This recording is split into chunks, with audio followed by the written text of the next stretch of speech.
here. The puppets are here. Your father, Pongo! You must call this one lucky. Dipstick? Whizzer. I live for fur. I worship fur. Put them in a bag. I'll take them with me now. 101 Dalmatians from 1996 stands as a lively, colorful reinterpretation of a classic story, translating the animated charm of the original concept into a live-action setting that leans heavily on performance, physical comedy, and exaggerated villainy. At its core, the film thrives on energy, movement, and personality, embracing a playful tone while still constructing a clear sense of danger around its central antagonist. The story unfolds in contemporary London, a city portrayed as stylish, bustling, and slightly whimsical, perfectly suited to a tale that revolves around fashion, art, romance, and an absurdly ambitious crime involving puppies. From the opening moments, the movie establishes a light but confident rhythm, inviting the audience into a world where coincidence feels magical rather than forced, and where character quirks drive the narrative forward as much as the plot itself. The film's emotional anchor lies in its two human leads, Roger and Anita, who are introduced not as grand heroes, but as ordinary people defined by creativity and kindness. Roger is a struggling video game designer, slightly awkward but deeply imaginative, while Anita works in the fashion world, intelligent and warm-hearted with a strong moral compass. Their meeting feels intentionally fairy tale-like, orchestrated through the playful intervention of their dogs, Pongo and Perdita. This connection between human romance and animal companionship becomes a defining theme of the movie, reinforcing the idea that loyalty, instinct, and love transcend species. The dogs are not simply pets in the background, they are active forces shaping destiny, subtly guiding the humans toward happiness while remaining blissfully unaware of the chaos that will soon follow. The introduction of Cruella de Vil instantly shifts the film's tone. Played with flamboyant intensity by Glenn Close, Cruella is less a realistic villain and more a force of nature, embodying excess, obsession, and unchecked ego. She enters the story as a powerful fashion designer whose presence dominates every room she steps into. Her appearance, from her sharply tailored outfits to her iconic black and white hair, communicates her personality before she even speaks. Cruella's obsession with fur is not framed as subtle or nuanced.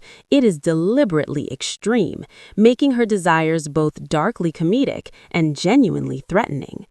This exaggerated portrayal allows the film to explore moral themes without becoming grim, presenting cruelty as something grotesque and absurd rather than alluring. Cruella's fixation on Dalmatian puppies becomes the central engine of the plot. What begins as an interest rooted in aesthetics quickly escalates into a full-blown scheme that exposes her lack of empathy and moral restraint. The puppies are never treated as animals with value in her eyes, only as raw materials for her latest fashion statement. This dehumanization is what makes her villainy so effective. It contrasts sharply with the film's emphasis on compassion and familial bonds. As Roger and Anita's dogs welcome a large litter of puppies, the story raises the stakes organically, transforming domestic happiness into a target for exploitation. The film carefully balances suspense and humor as Cruella sets her plan into motion. Her henchmen, Jasper and Horace, serve as a comedic counterweight to her intensity. They are clumsy, bickering, and often incompetent, yet still dangerous due to the power they wield under Cruella's command. Their presence adds a slapstick edge to the darker elements of the narrative, while maintaining the film's family-friendly tone, while still presenting real obstacles.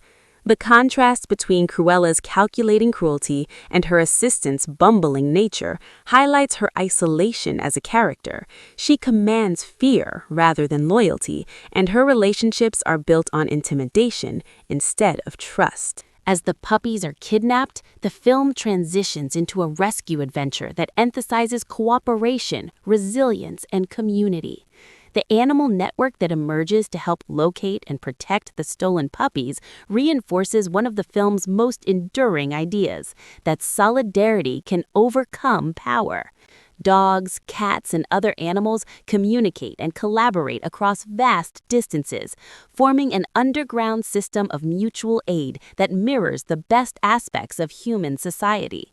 This sequence injects momentum into the narrative, expanding the world beyond the main household and turning the story into a race against time. Visually, the film leans into a heightened reality rather than strict realism. The settings, from Cruella's lavish mansion to the countryside hideout where the puppies are concealed, are designed to reflect character psychology. Cruella's environments are cold, angular, and overwhelming, mirroring her obsession with control and perfection. In contrast, the spaces associated with Roger and Anita feel warmer and more chaotic, filled with life and creativity. This visual storytelling reinforces the moral divide without the need for overt exposition, allowing the audience to intuitively understand where safety and danger lie. The performances play a crucial role in sustaining this tone. Glenn Close's portrayal of Cruella is deliberately theatrical, bordering on operatic at times, yet grounded enough to remain compelling. She commits fully to the character's excesses, using sharp vocal inflections and physical gestures to transform Cruella into an unforgettable presence. Rather than softening the villain for accessibility, the performance embraces her madness, trusting the audience to appreciate the spectacle. This approach elevates the film, giving it a villain who is both entertaining and genuinely unsettling. Jeff Daniels brings a relaxed sincerity to Roger, grounding the film emotionally. His performance avoids melodrama, focusing instead on quiet determination and understated humor. Jolie Richardson's Anita complements this energy, portraying strength through compassion rather than confrontation. Together, they form a believable partnership, one that feels earned rather than forced. Their bond with the dogs further reinforces the film's central message about responsibility and care, presenting pet ownership as a reciprocal relationship rather than a one-sided convenience. The rescue of the puppies unfolds through a series of escalating challenges, blending physical comedy with moments of tension. The puppies themselves are characterized through small behavioral details rather than dialogue, each movement contributing to the sense of vulnerability and urgency. Their survival depends not on individual heroics, but on collective action, a theme that runs consistently through the film's second half.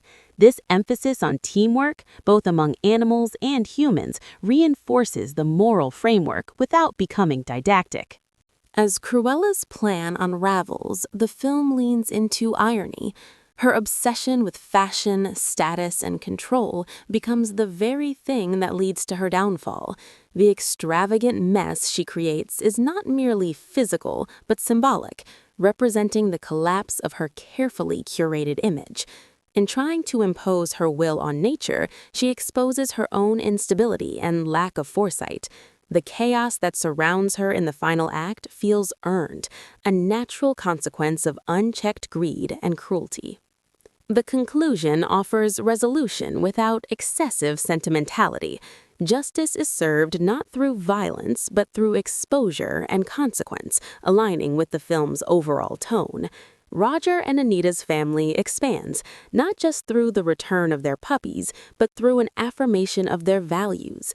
The decision to adopt all the rescued Dalmatians transforms the story from a simple rescue into a statement about compassion and commitment. It reinforces the idea that love is not diminished by being shared. Instead, it grows stronger through generosity. In retrospect, 101 Dalmatians succeeds because it understands the balance required for effective family entertainment.